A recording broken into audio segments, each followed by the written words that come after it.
तो दोस्तों आज 10 फरवरी 2021 बुधवार का दिन हो चुका है। तो आइए फटाफट से बात कर लेते हैं आज के ताजा खबरों की और आज की बड़ी खबरों की। दोस्तों आज की बड़ी खबरों में सभी नौकरी करने वालों के लिए सीधे सरकार की तरफ से एक बड़ी खबर आई है। ताजा जानकारी के मुताबिक आने वाले दिनों में अब हफ्ते में केवल 4 दिन नौकरी पर जाना होगा। सरकार के इस नए नियम को लेकर पूरी खबर क्या है और ये नई सुविधा कैसे काम करेगी, अभी हम आपको इसके बारे में पूरी रिपोर्ट बताएंगे। इसके अलावा आज की बड़ी खबरों में OTT प्लेटफॉर्म यानी कि Amazon प्राइम और नेटफ्लिक्स जैसे जो भी ऐप है उन पर नया नियम लागू होने वाला है। इसके लिए नियमों को तैयार कर लिया गया है। तो OTT प्लेटफॉर्म के नियम को लेकर क्या बड़ी खबर आई है, अभी आपको इसका भी ताजा अपडेट मिलेगा। इसके अलावा आज की बड़ी खबरों में 5G नेटवर्क को लेकर सीधे सरकार की तरफ से बड़ी खबर आई है। इसके अलावा आज की बड़ी खबरों में PM मोदी के एक नए भाषण को लेकर बड़ी खबर है। ताजा जानकारी के मुताबिक PM मोदी का ये भाषण बड़ा ही भावुक था। PM मोदी का ये भाषण इतना ज्यादा इमोशनल था कि PM मोदी अपनी बात कहते कहते रोने भी लगे। तो PM मोदी के नए भाषण को लेकर क्या बड़ी खबर है और PM मोदी ऐसी कौन सी बात कर रहे थे जिससे PM मोदी रोने लगे, अभी आपको इन सभी चीजों का ताजा अपडेट मिलेगा। इसके अलावा आज की बड़ी खबरों में कुंभ मेले को लेकर बड़ी खबर आई है। ताजा जानकारी के मुताबिक जो भी लोग कुंभ मेले में जाना चाहते हैं तो उन सभी लोगों के लिए नए नियम जारी किए गए हैं और इन नियमों का पालन करके ही कोई कुंभ मेले में शामिल हो सकता है। इसके अलावा आज की बड़ी खबरों में सभी फेसबुक चलाने वालों के लिए पुलिस डिपार्टमेंट की तरफ से एक बड़ी खबर है। इसके अलावा आज की बड़ी खबरों में बैंकों की हड़ताल को लेकर बड़ी खबर है। ताजा जानकारी के मुताबिक आने वाले दिनों में बैंक कर्मचारियों की तरफ से हड़ताल की जा सकती है। हड़ताल की वजह से बैंकिंग काम के लिए आम आदमी को परेशानी भी उठानी पड़ सकती है। तो दोस्तों आज की इस वीडियो में हम आपको इन्हीं सब महत्वपूर्ण खबरों के बारे में बताने वाले हैं, तो इसीलिए वीडियो को थोड़ा सा भी भगाए बिना ध्यान से आखिर तक देखें ताकि कोई भी जानकारी मिस ना हो। वीडियो में आगे जाने से पहले बस आपसे छोटी सी रिक्वेस्ट है कि आप इस वीडियो को लाइक कर दें और शेयर कर दें, क्योंकि आपका लाइक और शेयर करना ही हमारी मेहनत का फल होता है। तो आइए बिना देर किए चलते हैं सीधे आज की पहली बड़ी खबर की तरफ। और आज की पहली बड़ी खबर में सबसे पहले आपके लिए पेश है चीनी बीमारी का बिल्कुल ताजा अपडेट अपने भारत की तरफ से। जैसा कि आप देख सकते हैं अपनी स्क्रीन पर PTRnews.com की तरफ से चीनी बीमारी का बिल्कुल ताजा अपडेट आपके सामने है। ताजा मिली जानकारी के मुताबिक एक बार फिर से 10,000 से ज्यादा नए मामले सामने आए हैं चीनी बीमारी के, और इन नए मामलों के आने के बाद अब हमारे भारत में चीनी बीमारी के टोटल मरीजों की संख्या 1,08,58,300 हो गई है। आपको बता दें कि इन टोटल मरीजों में से अभी तक 1,55,280 लोगों की जान जा चुकी है। बीते रोज भी लगभग 24 घंटे में 80 से ज्यादा लोगों ने चीनी बीमारी की वजह से अपनी जान गंवाई है। लेकिन आपको बता दें बीते रोज कई महीने के बाद राजधानी दिल्ली में ऐसा दिन गुजरा है जिस दिन चीनी बीमारी की वजह से एक भी व्यक्ति की जान नहीं गई है। इसके अलावा आपको बता दें कि बीते रोज पूरे भारत में 12,000 से ज्यादा लोग चीनी बीमारी से ठीक भी हुए हैं। ठीक होने वाले टोटल लोगों की संख्या 1,05,59,604 हो गई है, यानी कि इतने सारे लोग टोटल मरीजों में से अब ठीक हो चुके हैं। इसके अलावा अब जो लोग बचे हैं, जिन लोगों का अभी भी इलाज चल रहा है, तो उनकी संख्या अब हमारे भारत में 1,38,834 हो गई है। बात करेंगे आज के अगले बड़े खबर की, तो अब हफ्ते में केवल होगा 4 दिन काम और बाकी 3 दिन होगा आराम। आइए बताएं सरकार का क्या है प्लान। जी हाँ, सरकार नए श्रम कानूनों के तहत कई बड़े बदलाव करने जा रही है। ताजा जानकारी के मुताबिक श्रम सचिव ने बताया है कि केंद्र सरकार हफ्ते में 4 वर्किंग डे और उसके साथ 3 दिन की सैलरी के साथ छुट्टी का ऑप्शन देने की तैयारी कर रही है। इसके अलावा साथ ही में एक और नियम आने वाला है जिसके तहत कंपनी वाले कर्मचारियों से एक दिन में 12 घंटे तक काम करवा सकते हैं। लेकिन आने वाले दिनों में कई कंपनियों में हफ्ते में केवल 4 दिन काम होगा और 3 दिन की छुट्टी मिल सकती है। लेकिन इन सभी चीजों के बीच आपको बता दें कि जो नया नियम आने वाला है, जो नई सुविधा मिलने वाली है, उसके तहत भी कंपनी वाले कर्मचारी से एक हफ्ते में 48 घंटे तक काम करवा सकते हैं। तो जो भी कंपनी हफ्ते में 3 दिन की छुट्टी देगी, तो वो 4 दिन तक अगर 12-12 घंटे काम करवा लेती है तो ऐसी कंपनी हफ्ते में 3 दिन की छुट्टी दे सकती है। अगर कोई कंपनी रोजाना केवल 8 घंटे काम करवाती है तो फिर वो हफ्ते में 5 दिन या 6 दिन काम अभी की तरह ही करवा सकती है। तो सरकार के नए नियम या कहले नई सुविधा के तहत हफ्ते में नौकरी करने वालों को 3 दिन की छुट्टी जब मिलेगी, जब कंपनी वाले एक दिन में ही 12 घंटे 11 घंटे काम करवाएंगे और 4 दिन काम करवाने के बाद अगले 3 दिनों की छुट्टी दे देंगे। आने वाले दिनों में नौकरी पेशा लोगों के लिए ये सुविधा आ सकती है, या इसे आप एक नया नियम भी मान सकते हैं। बात करेंगे आज के अगले बड़े खबर की, तो Amazon प्राइम वीडियो और नेटफ्लिक्स जैसे OTT प्लेटफॉर्म के लिए गाइडलाइन हो गई है तैयार, जल्द की जाएंगी लागू। जी हाँ, बीते रोज राज्यसभा में OTT प्लेटफॉर्म पर परोसी जा रही भाषा और सामग्री को लेकर सवाल उठाया गया। इस पर केंद्रीय सूचना एवं प्रसारण मंत्री प्रकाश जावड़ेकर ने कहा है कि OTT प्लेटफॉर्म को लेकर नए नियम और नए गाइडलाइन तैयार कर दिए गए हैं और जल्दी इसे लागू किया जाएगा। दोस्तों जैसा कि आप जानते हैं कि अभी Amazon पर या नेटफ्लिक्स पर या इस तरह के जो भी OTT प्लेटफॉर्म है, तो उन पर जो वेब सीरीज आती है, जो वीडियो आते हैं, तो उसमें बहुत ज्यादा अडल्ट सीन दिखाए जाते हैं और इस तरह की सीरीज में आपने बड़े बड़े हीरो से, हीरोइन से या सेलिब्रिटी से अभद्र भाषाएं यानी कि गालियां देते तक सुना होगा। लेकिन आपको बता दें कि OTT प्लेटफॉर्म पर इस तरह के वीडियो इसलिए आ रहे थे क्योंकि OTT प्लेटफॉर्म को लेकर भारत में कोई कानून नहीं था। लेकिन आपको बता दें OTT प्लेटफॉर्म को लेकर यानी कि Amazon प्राइम वीडियो या नेटफ्लिक्स जैसे जो भी ऐप है, अब उन सभी पर एक नया नया नियम लागू होने वाला है। नया नियम लागू होने के बाद वेब सीरीज में जो गंदे गंदे और जो अडल्ट सीन दिखाए जा रहे थे B grade C grade movie की तरह, वो सारे ही बंद हो सकते हैं। इसके अलावा वेब सीरीज में जो बात बात पर गाली देकर बात की जाती है उस पर भी रोक लग सकेगी। बात करेंगे आज के अगले बड़े खबर की, तो 5G नेटवर्क सर्विस का लुत्फ अगले साल से ले सकेंगे भारत के वासी। जी हाँ, देश में अब और फास्ट इंटरनेट नेटवर्क यानी कि 5G की सर्विस अगले साल से मिलना शुरू हो जाएगी। सरकार को उम्मीद है कि देश में 5वीं पीढ़ी की टेलीकॉम सर्विस अगले साल के शुरुआती महीनों में शुरू हो जाएगी, यानी कि साल 2022 के शुरुआती महीनों से लोगों को 5G की सर्विस भारत में मिल सकती है। और जो आपके इंटरनेट की स्पीड है वो और ज्यादा तेज, बहुत ज्यादा तेज हो जाएगी। लेकिन यहाँ पर सवाल ये है कि अभी जो 4G की सर्विस है उसमें भी कई बार इंटरनेट की स्पीड की दिक्कत है, तो अभी 4G का मामला सही से हल नहीं हुआ। अब देखना यह है कि जब 5G सर्विस लॉन्च होती है तो लोगों को इससे फायदा मिलता है या लोगों को परेशान होना पड़ता है। बात करेंगे आज के अगले बड़े खबर की, तो केंद्रीय मंत्री नितिन गडकरी ने सड़क दुर्घटना को बताया कोरोना से भी ज्यादा खतरनाक। अगर आप भी मरने वालों के आंकड़े सुन लेंगे तो चौंक जाएंगे। जी हाँ, केंद्रीय मंत्री नितिन गडकरी ने सड़क दुर्घटना की तुलना चीनी बीमारी से करते हुए बीते मंगलवार को कहा कि देश में ये इस महामारी यानी कि चीनी बीमारी से भी बड़ी समस्या है। केंद्रीय मंत्री नितिन गडकरी ने कहा कि देश में सड़क दुर्घटनाओं के चलते रोजाना 415 मौतें होती हैं, यानी कि केवल एक महीने में सड़क दुर्घटना में 12,000 से ज्यादा लोग मारे जाते हैं। अगर यही आंकड़ा हम पूरे साल पर अप्लाई करके देखें तो मात्र एक साल के अंदर हमारे भारत में सड़क दुर्घटना में लगभग 1.5 लाख लोग अपनी जान गंवाते हैं। अगर चीनी बीमारी से इसकी तुलना करें तो जब से चीनी बीमारी की शुरुआत हमारे भारत में हुई है तो तब से लेकर अब तक लगभग 1.5 लाख लोगों की जान गई है चीनी बीमारी की वजह से। और ये चीनी बीमारी तो पहली बार आई है, लेकिन सड़क दुर्घटना की वजह से इतनी मौतें हर साल होती हैं। हालांकि आपको बता दें, सरकार अपने स्तर पर काम कर रही है और ये कोशिश कर रही है कि आने वाले 2025 तक सड़क दुर्घटनाओं को आधा कम कर दिया जाए। इसके लिए जो भी काम करने हैं सरकार अपने स्तर पर कर रही है। इसके अलावा आपको जानकर और ज्यादा हैरानी होगी कि भारत में 78% सड़क दुर्घटना में मौतें दोपहिया वाहन, साइकिल सवार और पैदल चलने वालों की होती हैं। यानी कि अगर एक साल में 1.5 लाख लोगों की जान जा रही है तो इसमें 78% ऐसे लोग होते हैं। इसीलिए हमें भी खुद जागरूक होने की जरूरत है। बात करेंगे आज के अगले बड़े खबर की, तो गुलाम नबी की आजाद की विदाई पर पीएम मोदी की आंखें हुई नम, भर आया गला तो पिया पानी और फिर किया सैल्यूट गुलाम नबी आजाद को। जी हाँ, संसद के ऊपरी सदन से कांग्रेस के वरिष्ठ नेता गुलाम नबी आजाद सहित 4 सांसदों की विदाई हो रही है, क्योंकि इनका कार्यकाल सदन में पूरा हो चुका है। आपको बता दें, इसी विदाई के मौके पर भारत के प्रधानमंत्री नरेंद्र मोदी ने गुलाम नबी आजाद की जमकर तारीफ की। वहीं एक आतंकी घटना का जिक्र करते हुए प्रधानमंत्री बहुत ज्यादा भावुक हो गए और रोने तक लगे। उन्होंने बताया कि किस तरह से उस समय गुलाम नबी आजाद फंसे हुए लोगों की चिंता अपने परिवार के सदस्यों की तरह कर रहे थे। इतना ही नहीं, तत्कालीन रक्षा मंत्री प्रणब मुखर्जी ने भी उनकी मदद की थी। पीएम मोदी अपना भाषण देते देते भावुक हो गए और उनके आंखों से आंसू निकल गए। तभी पीएम मोदी ने पानी पिया और अपना संबोधन आगे शुरू किया। और इसी संबोधन में पीएम मोदी ने सदन के सदस्य गुलाम नबी आजाद की जमकर तारीफ की। आपको बता दें कि गुलाम नबी आजाद कांग्रेस पार्टी के एक वरिष्ठ नेता हैं, लेकिन उसके बावजूद भी प्रधानमंत्री ने उनकी इतनी तारीफ की और बताया कि किस तरीके से जब एक बार आतंकी हमला हुआ था तो वो लोगों की चिंता अपने परिवार की तरह कर रहे थे। प्रधानमंत्री के इस भाषण को, इस संबोधन को जब आप देखेंगे तो शायद आपकी भी आंखें भर आएंगी। आपको ये संबोधन देखने के बाद पता चलेगा कि जो लोग हिंदू, मुसलमान या सिख, ईसाई करते हैं उन लोगों के मुंह पे ये कितना बड़ा तमाचा है। जब देश के प्रधानमंत्री खुद एक मुसलमान नेता एक दूसरी पार्टी के नेता की इतनी ज्यादा तारीफ कर रहे हैं, उनके अच्छे कामों की इतनी तारीफ कर रहे हैं, तो इन सभी बातों से देश के भी वासियों को सीख लेनी चाहिए। और ये सोचना चाहिए कि जो लोग पार्टी के नाम पे, धर्म के नाम पर नफरत फैलाना चाहते हैं तो वो उन लोगों का अपना एक गढ़ है। लेकिन दूसरी तरफ नरेंद्र मोदी जैसे नेता दूसरे पार्टी की और जो दूसरे धर्म के लोग हैं उनकी कितनी ज्यादा इज्जत करते हैं। जब आप पीएम मोदी का संबोधन देखेंगे तो आपको ये पता चलेगा। पीएम मोदी का ये अनोखा संबोधन आप कहां पर देख सकते हैं? अपने मोबाइल फोन के जरिए, कंप्यूटर के जरिए। अभी हम आपको इसके बारे में थोड़ी देर में बताएंगे, तो बने रहिए हमारे साथ, क्योंकि अभी भी बहुत महत्वपूर्ण खबरें बाकी हैं जो कि आपके काम की हो सकती हैं। बात करेंगे आज के अगले बड़े खबर की, तो बंगाल चुनाव में पहली बार इस ऐप का इस्तेमाल करेगा चुनाव आयोग। फर्जी मतदाताओं की होगी पहचान, एक व्यक्ति नहीं दे सकेगा 2 बार चुनाव। जी हाँ, पश्चिम बंगाल में होने वाले विधानसभा चुनाव में फर्जी मतदाताओं की पहचान करने और चुनाव प्रक्रिया का जो ब्यौरा है उसको तत्काल सामने लाने के लिए निर्वाचन आयोग अपने बूथ मोबाइल ऐप का पूरी तरीके से अब इस्तेमाल कर सकती है। ये जानकारी खुद एक अधिकारी ने बीते रोज मंगलवार को दी है। दोस्तों, अगर ऐसा होता है तो पश्चिम बंगाल देश का ऐसा पहला राज्य होगा जहां की चुनाव प्रक्रिया में इस ऐप का पूरी तरीके से इस्तेमाल किया जाएगा। निर्वाचन आयोग के अधिकारी ने बताया है कि ये अभी योजना के स्तर पर है। ऐसा कोई अंतिम फैसला नहीं लिया गया है कि हर चुनाव में इसका इस्तेमाल किया जाएगा, लेकिन अगर सब कुछ सक्सेस रहा तो आने वाले दिनों में जो बूथ नाम का मोबाइल ऐप है चुनाव आयोग का, तो चुनाव में फिर इसका भी इस्तेमाल किया जाएगा। अधिकारी ने बताया है कि हमें उम्मीद है कि इस ऐप के जरिए पारदर्शी आएगी और जो भी लोग फर्जी वोट डालकर चले जाते हैं, एक व्यक्ति 2-2 बार 3-3 बार वोट डालते हैं, उसका भी पता चलेगा। जानकारी के मुताबिक वोटर को जो पर्ची दी जाएगी तो उस पर एक QR कोड होगा और उस QR कोड को ऐप के जरिए स्कैन किया जाएगा और वोट डालने से पहले एक बार फिर से दूसरी बार स्कैन किया जाएगा आपके QR कोड को, जो कि वोटर के चुनाव वाली पर्ची पर छपा होगा। अधिकारी ने बताया है कि जैसे ही वोटर अपना वोट डाल देगा तो उसका वोट वोट डालने का पूरा डाटा यानी कि उसकी जानकारी चुनाव आयोग के सर्वर पर आ जाएगी और इसकी मदद से जो एक सबसे बड़ा बदलाव होगा वो ये होगा कि बिल्कुल करंट समय में ये पता चल सकेगा कि किस पार्टी को कितने वोट मिले हैं। यानी कि रिजल्ट आने के लिए अब कई दिनों का इंतजार नहीं करना होगा। अगर ये सब कुछ सही से सक्सेस रहा तो आने वाले दिनों में जो चुनाव का रिजल्ट है वो हाथों हाथ पता भी चल सकता है। बात करेंगे आज के अगले बड़े खबर की तो यूपी के कासगंज में शराब माफिया का दुस्साहस, कुर्की का नोटिस लेकर गए सिपाही की हत्या, दरोगा को भी मारा भाला, साथ ही में पुलिस वालों के कपड़े उतारकर किया है अपमानित, ऐसा भी है शक। जी हाँ, उत्तर प्रदेश के कासगंज जिले में मंगलवार देर शाम शराब माफिया ने दुस्साहस वारदात को अंजाम दिया है। कुर्की के लिए नोटिस चस्पा करने गए दरोगा अशोक कुमार सिंह और सिपाही देवेंद्र कुमार को शराब माफिया मोतीराम ने पकड़ लिया और उसने पकड़ने के बाद उसने पीटकर सिपाही को मौत के घाट उतार दिया, जबकि दरोगा की हालत अभी भी गंभीर बनी हुई है। दरोगा गांव से 1.5 किलोमीटर दूर खेत में बंधक मिले हैं। साथ ही में आपको बता दें कि पुलिस वालों के कपड़े उतरवाकर अपमानित करने का भी शक है, क्योंकि पुलिस वालों की वर्दी खेत में ऐसे ही पाई गई है। यूपी के कासगंज में ये एक बहुत बड़े वारदात को अंजाम दिया है शराब माफिया ने। जो पुलिस वाले कार्रवाई करने गए थे उन्हीं को बंधक बना के पहले उन्हें पीटा और पीट कर एक को मार डाला, जबकि दूसरे की हालत गंभीर बनी हुई है। अब बहुत बड़े स्तर पर इनको ढूंढने की, इनको पकड़ने की और इन्हें गिरफ्तार करने की मुहिम शुरू हो गई है। बात करेंगे आज के अगले बड़े खबर की तो कुंभ मेले को लेकर उत्तराखंड सरकार ने जारी किए नए नियम। भजन भंडारे पर रहेगी रोक, बिना स्याही के निशान के नहीं मिलेगी एंट्री आश्रम में। जी हाँ, केंद्र सरकार द्वारा महाकुंभ की SOP जारी करने के बाद उत्तराखंड की सरकार ने भी अपनी नई गाइडलाइन जारी कर दी है कुंभ मेले को लेकर। साफ है कि अब कड़े नियमों के साथ ही हरिद्वार में कुंभ के स्नान के लिए श्रद्धालु आ सकेंगे। आश्रम, धर्मशाला, सार्वजनिक परिवहन और स्नान घाटों के लिए खास तौर पर सरकार की तरफ से दिशा निर्देश जारी किए गए हैं। आश्रम में रुकने और स्नान करने वाले श्रद्धालुओं को कई शर्तों के साथ ही एंट्री दी जाएगी। वहीं बिना पंजीकरण के यानी कि बिना रजिस्ट्रेशन के हरिद्वार में स्नान करने के लिए एंट्री नहीं मिलेगी। बता दें कि हर 12 साल पर यह कुंभ मेला होता है और ये महाकुंभ इस बार माघ पूर्णिमा यानी कि 17 फरवरी से शुरू होगा और 27 अप्रैल तक चलेगा, यानी कि पूरे 1 महीने तक। आपको बता दें कुंभ मेले में हजारों लाखों की तादाद में श्रद्धालु जाते हैं स्नान करने और अपनी भक्ति के लिए। लेकिन आपको बता दें इस बार चीनी बीमारी की वजह से पहले के मुकाबले में सारे नियम बदले हुए हैं। सरकार की SOP यानी कि नए नियम के मुताबिक हर व्यक्ति को अपने साथ RT-PCR की एक नेगेटिव रिपोर्ट लानी होगी, यानी कि चीनी बीमारी की टेस्ट के बाद जो एक सर्टिफिकेट मिलता है नेगेटिव रिपोर्ट वाला, वो रिपोर्ट श्रद्धालुओं के पास होनी चाहिए। जिनके पास नेगेटिव रिपोर्ट होगी वही लोग इस बार कुंभ मेले में हिस्सा ले सकते हैं। इसके अलावा सोशल डिस्टेंसिंग का ध्यान रखा जाएगा, थर्मल स्क्रीनिंग की जाएगी और साथ ही में सैनिटाइजर वगैरह का इस्तेमाल किया जाएगा। साथ ही में जो भी लोग कुंभ मेले में हिस्सा लेंगे, आश्रम में जाएंगे, तो उनके हाथ पर स्याही से एक निशान भी बनाया जाएगा, तभी आश्रम में प्रवेश करने की अनुमति मिलेगी। इसके अलावा फोन में आरोग्य सेतु ऐप डाउनलोड करना जरूरी होगा। इसके अलावा जब पहले कुंभ मेला लगता था तो वहाँ पर बहुत सारे भंडारे होते थे और बहुत सारे श्रद्धालु मिलकर भजन करते थे, लेकिन इस बार इन सभी चीजों की इजाजत नहीं होगी और जो भी श्रद्धालु, जो भी व्यक्ति इन नियमों को तोड़ेगा तो उस पर एक्शन लिया जाएगा और कार्रवाई की जाएगी। बात करेंगे आज के अगले बड़े खबर की तो फेसबुक पर फर्जी ID बनाकर पैसे मांगने वाले ठगों की अब खैर नहीं। दिल्ली पुलिस ने लोगों से भी की है ये अपील। जी हाँ, दिल्ली के पुलिस डिपार्टमेंट ने ऑनलाइन ठगों पर शिकंजा कसने के साथ साथ लोगों को भी जागरूक करना शुरू किया है। दिल्ली पुलिस ने ऑनलाइन फ्रॉड से जुड़े तमाम पहलुओं को, तमाम बातों को आम आदमी के साथ साझा किया है। इसके साथ ही लोगों से सावधानियां बरतने की अपील की है। ताजा जानकारी के मुताबिक आपको बता दें ये खबर उन लोगों के लिए बेहद ही महत्वपूर्ण है जो लोग फेसबुक का इस्तेमाल करते हैं। आपको बता दें अभी बहुत सारे ठग ऐसे हैं जो कि आपके दोस्त की तरह बिल्कुल प्रोफाइल बना लेंगे और आपके दोस्त की फ्रेंड लिस्ट में जितने भी दोस्त हैं तो वो उस तरह की पहले दोस्तों की लिस्ट भी तैयार कर लेते हैं। तो फिर जो ठगों की प्रोफाइल है फेसबुक की वो पूरी तरीके से आपके दोस्त जैसी देखने में लगने लगती है। उसके बाद इस तरह के ठग अपने दोस्त से किसी बहाना बनाकर पैसा ऐंठने की कोशिश करते हैं और कई बार बहुत सारे लोग अपना दोस्त समझकर कि वो परेशानी में फंसा हुआ है पैसे की मदद भी कर देते हैं। तो इसी की वजह से दिल्ली की पुलिस डिपार्टमेंट ने लोगों को कुछ सलाह दी है इन फ्रॉड से बचने के लिए। दिल्ली पुलिस की तरफ से कहा गया है कि अपने फेसबुक अकाउंट में फ्रेंड लिस्ट और बायोडेटा को प्राइवेट रखें। ऐसा करने से अनजान व्यक्ति आपकी प्रोफाइल देखकर उससे मिलती जुलती फेक प्रोफाइल नहीं बना पाएगा। इसके अलावा जब भी आपको कोई फ्रेंड रिक्वेस्ट आए तो पहले उसकी सही से जांच कर लें, तभी उसको अपना फ्रेंड बनाएं। साथ ही में अगर कोई प्रोफाइल ऐसी है जो कि नई बनी है या बहुत ज्यादा दिनों से वो एक्टिव नहीं थी तो इस तरह की जो फेसबुक प्रोफाइल है शायद वो फेक भी हो सकती है। इसके अलावा फेसबुक की चैट में अगर कोई आपका दोस्त अचानक से पैसे मांगने लगता है तो उसकी प्रोफाइल को अच्छे से जांच करने के बाद ही उसकी मदद करें। तो फेसबुक पर यह फ्रॉड का एक बड़ा धंधा चल रहा है जिससे आपको बचना होगा। यहाँ पर तो फिलहाल फेसबुक की बात हुई है, लेकिन अगर आप व्हाट्सएप का इस्तेमाल करते हैं या ईमेल ID का इस्तेमाल करते हैं और आपके पास कोई भी इस तरह का मैसेज आता है और उसमें बताया जाता है कि सामने वाला आपका दोस्त है, उसको पैसे की जरूरत है, तो आपको सही से छानबीन करनी होगी। बात करेंगे आज के अगले बड़े खबर की तो अगर आप भी कर रहे हैं बारकोड स्कैनर ऐप का इस्तेमाल तो हो जाएं सतर्क और इसे कर दें तुरंत अनइंस्टॉल, क्योंकि गूगल प्ले स्टोर ने इसे कर दिया है वायरस की वजह से अपने स्टोर से रिमूव। जी हाँ, अगर आप भी बारकोड स्कैनर नाम के ऐप का इस्तेमाल करते हैं तो आपके लिए ये काफी जरूरी खबर है। दरअसल गूगल ने अपने प्ले स्टोर से इस ऐप को हटा दिया है। मालवेयर बाइट्स की रिपोर्ट के मुताबिक इस ऐप में वायरस आ चुका था और इसी की वजह से इस ऐप की तरफ से फिजूल ऐड दिखाए जा रहे थे। इसी की वजह से गूगल प्ले स्टोर ने शिकायत मिलने के बाद इस ऐप को अपने स्टोर से रिमूव कर दिया है। आपको बता दें इस ऐप की डाउनलोडिंग 10 मिलियन से भी ज्यादा है। तो अगर आपके पास ये ऐप है जिसकी डाउनलोडिंग 10 मिलियन से ज्यादा है और वो अभी गूगल प्ले स्टोर पर शो नहीं हो रही है, तो आप इसे अपने फोन से भी हटा दें, आपको यही सलाह है। और इस तरह का कोई दूसरा ऐप आप इंस्टॉल कर सकते हैं जो कि अभी गूगल प्ले स्टोर पर मौजूद है और जिसकी रेटिंग अच्छी है, डाउनलोडिंग अच्छी है। बात करेंगे आज के अगले बड़े खबर की, तो भारत में इंग्लैंड की सबसे बड़ी जीत। 15 साल पहले मुंबई में 212 रन से हारा था भारत, लेकिन इस बार टूटा है ये भी रिकॉर्ड। भारत की हुई है शर्मनाक हार। जी हाँ, पहले टेस्ट में इंग्लैंड ने भारत को 227 रन से पीट दिया है। टीम इंडिया के सामने 420 रन का विशाल लक्ष्य था, जिसके सामने भारत केवल 192 रन ही बना सका। अंतिम दिन मेजबान टीम को 381 रन बनाने थे, लेकिन जेम्स एंडरसन और जैक लीज की खतरनाक गेंदबाजी के सामने पूरी भारतीय बल्लेबाजी टीम धराशायी हो गई और केवल 192 रन बना पाई। और इसी के साथ भारत और इंग्लैंड के बीच जो पहला टेस्ट मैच हुआ है,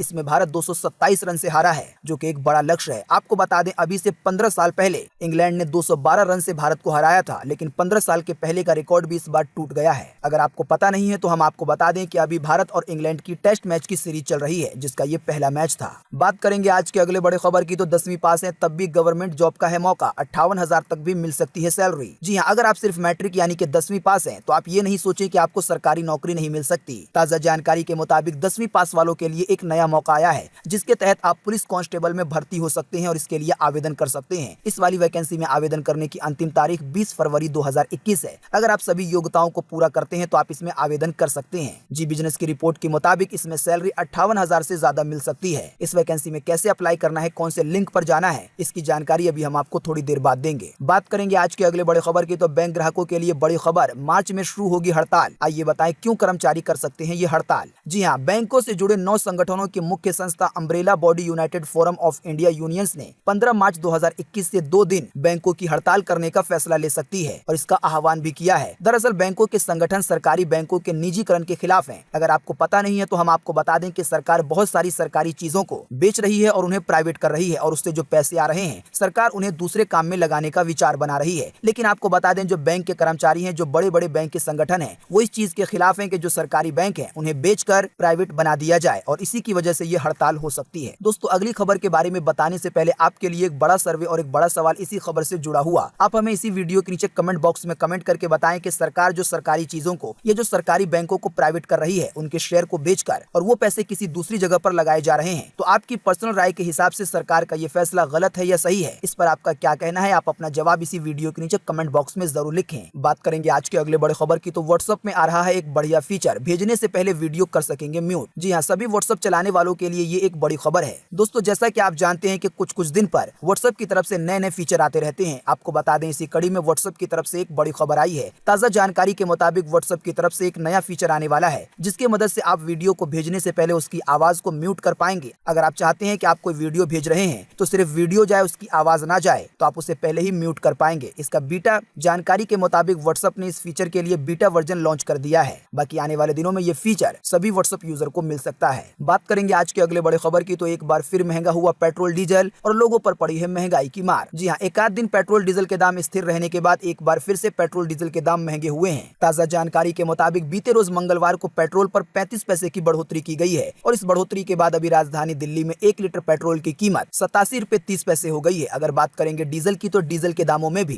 35 पैसे की बढ़ोतरी हुई है, और इस बढ़ोतरी के बाद अभी 1 लीटर डीजल की कीमत 77 रुपए 48 पैसे हो गई है। आपको बता दें, मुंबई में तो अब 1 लीटर पेट्रोल लेने के लिए 93 रुपए 83 पैसे देने होंगे, यानी कि लगभग 94 रुपए। अगर इसी तरीके से दाम बढ़ते रहे तो वो दिन दूर नहीं है जब 1 लीटर पेट्रोल लेने के लिए लोगों को 100 रुपए 110 रुपए या इससे भी ज्यादा देने पड़ सकते हैं। बात करेंगे आज के अगले बड़े खबर की, तो ट्विटर की made in India Koo app से टक्कर, पीयूष गोयल ने बनाया है अकाउंट। जी हाँ, भारत में विदेशी सोशल मीडिया ऐप के विकल्प की तलाशें लंबे समय से चल रही है। हालांकि ये तलाश अभी भी जारी है। माइक्रो ब्लॉगिंग साइट के विकल्प के तौर पर पिछले साल ट्विटर नाम से एक वेबसाइट लॉन्च की गई थी, और अब कू ऐप ट्विटर के विकल्प के तौर पर तहलका मचा रहा है। आपको बता दें, अभी हाल ही में ट्विटर की तरह एक ऐप लॉन्च किया गया है जिसका नाम कू है, और ये भारत का अपना ऐप है। आपको बता दें, इस ऐप के बारे में प्रधानमंत्री मन की बात कार्यक्रम में बात भी कर चुके हैं। इसके अलावा अभी जो बड़ी खबर आई है वो ये है कि जो रेल मंत्री हैं पीयूष गोयल, उन्होंने भी अपना अकाउंट इस कू ऐप पर बना लिया है। जानकारी के मुताबिक इस ऐप को ट्विटर की टक्कर में उतारा गया है। बात करेंगे आज के अगले बड़े खबर की, तो आयुर्वेद कहता है कि बच्चों के लिए जहर है, इन चीजों को एक साथ खाना, बीमारियों का लग सकता है ढेर। जी हाँ, नवभारत टाइम्स की तरफ से एक आर्टिकल साझा किया गया है जिसमें बच्चों को लेकर महत्वपूर्ण बातें बताई गई हैं।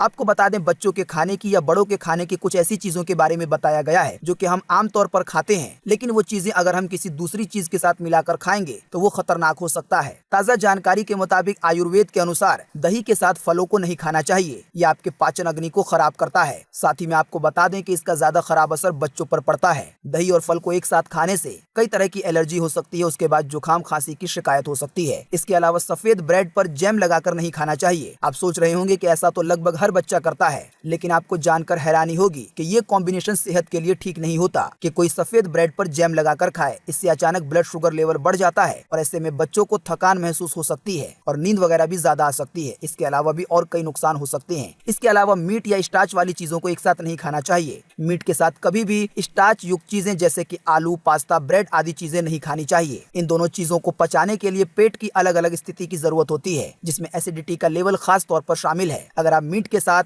स्टार्च वाली चीजें जैसे कि पास्ता या ब्रेड या आलू वगैरह खाते हैं तो इससे पेट के पाचन क्रिया पर असर पड़ता है। इसके अलावा जो अगली चीज है वो है दोस्तों केला और दूध। अक्सर पेरेंट्स बच्चों को नाश्ते में केला और दूध खिलाते हैं, जो कि आयुर्वेद के अनुसार बिल्कुल गलत है। आयुर्वेद के अनुसार केला और दूध एक साथ शरीर में विषाक्त पदार्थों के उत्पादन को उत्तेजित करते हैं। इससे सुस्ती और दिमाग भी स्लो हो जाता है। इसके अलावा खांसी जुकाम की शिकायत भी हो सकती है। तो दोस्तों ये बड़ी ही महत्वपूर्ण जानकारी थी, इसीलिए हमने आपको बताया, क्योंकि इस रिपोर्ट में जो एक आध दो चीजें ऐसी बताई गई हैं जो कि अक्सर लोग एक साथ मिलाकर खाते ही हैं, लेकिन वो आयुर्वेद के अनुसार गलत है। बात करेंगे आज के अगले बड़े खबर की, तो राज्यसभा में दिल्ली की अनधिकृत कॉलोनियों को नियमित करने से संबंधित महत्वपूर्ण विधेयक को मिली मंजूरी। जी हाँ, दिल्ली की अनधिकृत कॉलोनी यानी कि जो कॉलोनियां पास नहीं है उनको लेकर बड़ी खबर आई है बीते रोज मंगलवार को राज्यसभा से। जानकारी के मुताबिक 2014 तक की सभी अनधिकृत कॉलोनियों को 2023 तक वैध किया जा सकता है। यानी कि जो भी कॉलोनियां दिल्ली के अंदर 2014 तक की बनी हुई हैं, तो उन कॉलोनियों को 2023 तक अधिकृत कर दिया जाएगा, यानी कि पास कर दिया जाएगा। बात करेंगे आज के अगले बड़े खबर की, तो न्यूयॉर्क और ऑस्ट्रेलिया के शहरों का खाका तैयार करने वाले जो विशेषज्ञ हैं वो बनाएंगे अयोध्या शहर का डिजाइन। जी हाँ, अयोध्या शहर को लेकर ये एक बड़ी खबर आई है। ताजा जानकारी के मुताबिक अयोध्या शहर का डिजाइन वो विशेषज्ञ बनाने वाले हैं जिन्होंने न्यूयॉर्क और ऑस्ट्रेलिया के शहरों का खाका तैयार किया है। तो ऐसा हम कह सकते हैं कि आने वाले दिनों में जो अयोध्या शहर है वो देश के दूसरे शहरों से अलग हो सकता है। बात करेंगे आज के अगले बड़े खबर की, तो यूएई ने अंतरिक्ष में रचा इतिहास। पहली कोशिश में ही मंगल की कक्षा में पहुंचा दिया है अपना अंतरिक्ष यान। जी हाँ, संयुक्त अरब अमीरात यानी कि यूएई की अंतरिक्ष एजेंसी ने इतिहास रचते हुए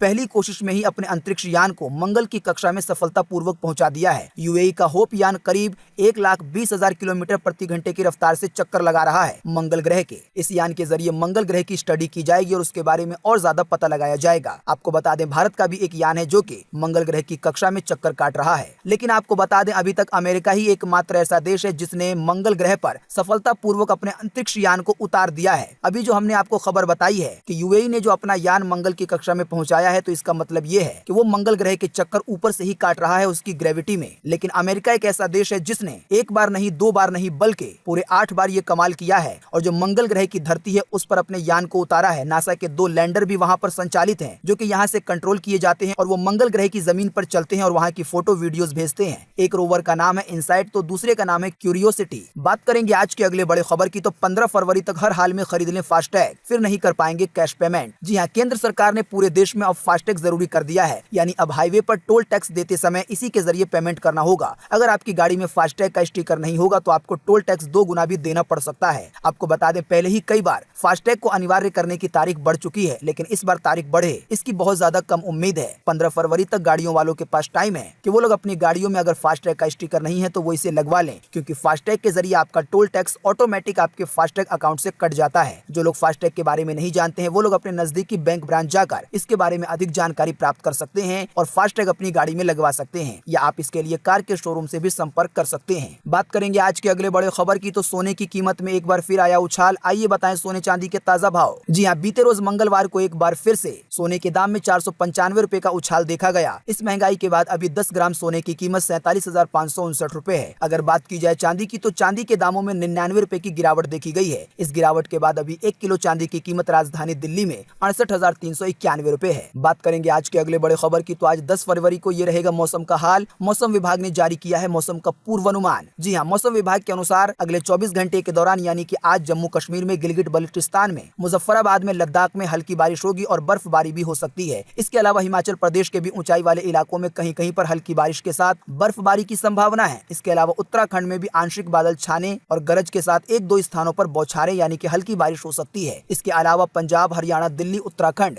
और पश्चिमी उत्तर प्रदेश के कुछ हिस्सों में घना कोहरा छाने की संभावना है। इसके अलावा पंजाब, हरियाणा और उत्तर प्रदेश के रात के तापमान में हल्की वृद्धि होगी और इसके जिसकी वजह से ठंड कम होने के साथ धीरे धीरे गर्मी बढ़ सकती है। बात करेंगे आज के अगले बड़े खबर की, तो राज कपूर के सबसे छोटे बेटे राजीव कपूर का दिल का दौरा पड़ने से निधन, 58 साल की उम्र में ली अंतिम सांस। जी हाँ, राज कपूर के सबसे छोटे बेटे यानी कि राजीव कपूर ने मंगलवार को मुंबई में अंतिम सांस ली। वो 58 वर्ष के थे। दिल का दौरा पड़ने की वजह से उनका निधन हो गया है और इसकी वजह से जो पूरा कपूर खानदान है वो फिलहाल शोक में है। तो दोस्तों, आज 10 फरवरी 2021 की यही ताजा खबरें थी और महत्वपूर्ण खबरें थी। उम्मीद करते हैं इससे आपको काफी कुछ जानकारी मिली होगी। इसके बदले में हम आपसे बस इतना ही चाहते हैं कि आप इस वीडियो को लाइक कर दें और शेयर कर दें, क्योंकि आपका लाइक और शेयर करना ही हमारी मेहनत का फल होता है। वीडियो देखने के लिए आपका बहुत बहुत धन्यवाद। Thanks for watching.